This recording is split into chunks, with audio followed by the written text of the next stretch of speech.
Sobat Improvement, kemarin saya baru saja ketemu dengan salah satu owner perusahaan. Owner tersebut mengeluh, dia sudah banyak melakukan training improvement, training problem solving, training business plan, bahkan melakukan training motivasi, dan juga melakukan team building. Tujuannya apa?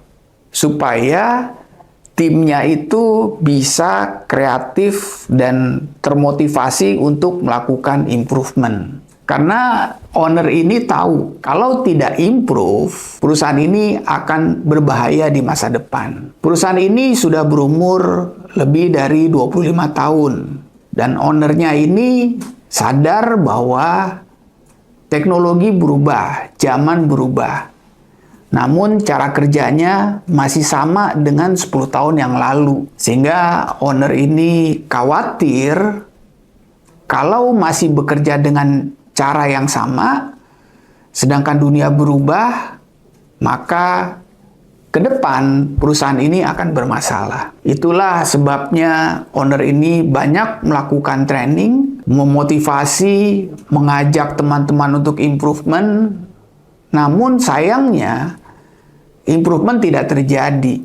Cara kerja masih sama. Mereka seolah-olah sudah puas dengan apa yang sudah dicapai. Kemudian owner ini bertanya, apa yang salah? Training sudah, motivasi sudah, diajak bicara sudah, reward sudah. Namun kenapa orang-orang masih tidak bergerak untuk improvement? Saya kemudian bertanya satu hal kepada owner tersebut. Boleh nggak saya lihat sistem penilaian karyawan? Owner tersebut kemudian memanggil manajer HR, kemudian memperlihatkan sistem penilaian karyawannya. Dan saya menemukan satu clue, kenapa improvement tidak jalan. Sistem penilaian karyawan itu berbicara tentang rutinitas, semua hal yang bersifat dengan rutinitas. Sama seperti penilaian job desk.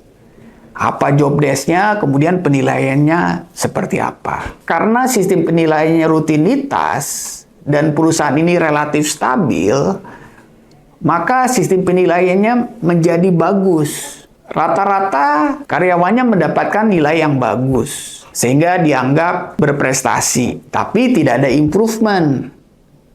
Nah, inilah sebenarnya problem terbesarnya. Karena sistem penilaian karyawan hanya menilai rutinitas. Saya kemudian menganjurkan kepada owner tersebut untuk merubah sistem penilaian. Sistem penilaian rutinitas itu proporsinya hanya 60% saja. 40% sifatnya improvement. Jadi penilaian karyawan 60% rutinitas, 40% improvement. Dengan cara ini orang dipaksa untuk melakukan improvement. Kalau tidak ada improvement, maka nilainya menjadi hanya 60 saja. Dan hasilnya tidak bagus. Karena standar di perusahaan adalah 70.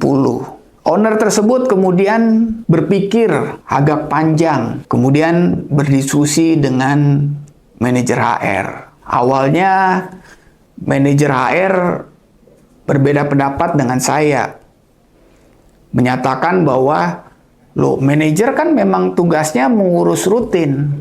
Tapi kemudian saya bilang, untuk saat ini oke, cukup. Ya, tapi bagaimana untuk masa depan? Seperti yang dikatakan owner, bahwa saat ini memang masih profit, tapi dikhawatirkan ke depan akan bermasalah. Karena caranya masih sama, sedangkan kompetitor sudah berubah. Setelah melewati diskusi panjang lebar, akhirnya owner tersebut memutuskan, oke, kita ganti sistem penilaian karyawan 60% rutinitas, 40% improvement.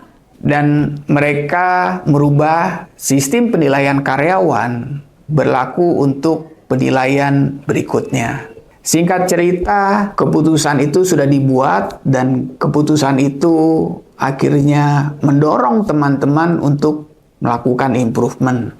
Dan tugas saya adalah memberikan pengetahuan, memberikan pengalaman, memberikan contoh-contoh bagaimana perusahaan lain melakukan improvement. Dan hasilnya luar biasa. Mereka semua berlomba untuk melakukan improvement. Karena kalau tidak ada improvement, maka nilainya akan berada di bawah standar. Ini merupakan contoh sederhana yang berhasil saya lakukan untuk mendorong perusahaan melakukan improvement untuk menjadi bisa bersaing di masa depan. Buat teman-teman, Bapak Ibu yang punya pengalaman unik lainnya dalam mendorong perusahaan untuk melakukan improvement, yuk kita sharing. Kita berbagi sehingga perusahaan bisa melakukan program improvement dengan baik di perusahaan. Salam improvement. There is always room for improvement.